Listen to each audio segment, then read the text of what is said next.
حياكم الله وبياكم وجعل الجنة مثواكم وتقلبكم إن شاء الله. الشيخ أبو إسحاق رئيس الفيدرالية الولائية المحترفة للنباتات والمواد الطبيعية لسيدي بالعباس.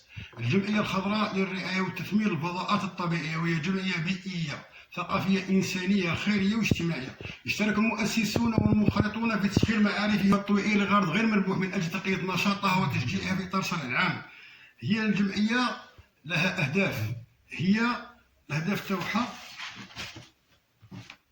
محاولة إعادة غرس الأعشاب الطبية والعطرية في الغابة، محاولة خلق مشاتل غرس الأعشاب والطبية، تثمين الأعشاب والنباتات في الغابة إيكولوجية تربوية وعلمية، وتحويل موارد الغابة إلى زيوت عطور دواء، وتثمين الأعشاب والنباتات في الغابة، وتثمين المنتجات والتصدير والاستيراد. العباس راه يتسخر بعدد من الأعشاب الطبية والعطرية في الغابة، وهي غير مستغلة، وهي ذات رقم واحد. مؤسسة لها إمكانيات لتجفيف وتكييف وتصنيف. الشيء اللي نطلبوا من السلطات المحلية أن ترافقنا وتساعدنا باش نخلقوا مناصب شغل. هذه مؤسسة تحضير الأعشاب الطبيعية والعطرية.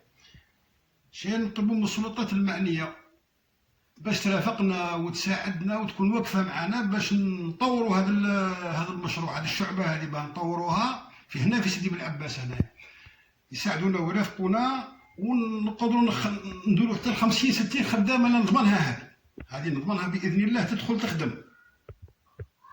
والمؤسسه لها امكانيات، تقدر تجفف، تقدر تكيف، تقدر تصنف، تقدر. والحمد لله احنا نطلبوا غير من السلطات المحليه ترافقنا وتساعدنا ونديروا اليد في اليد ونخدموا ونطوروا هذه الشعبه هذه.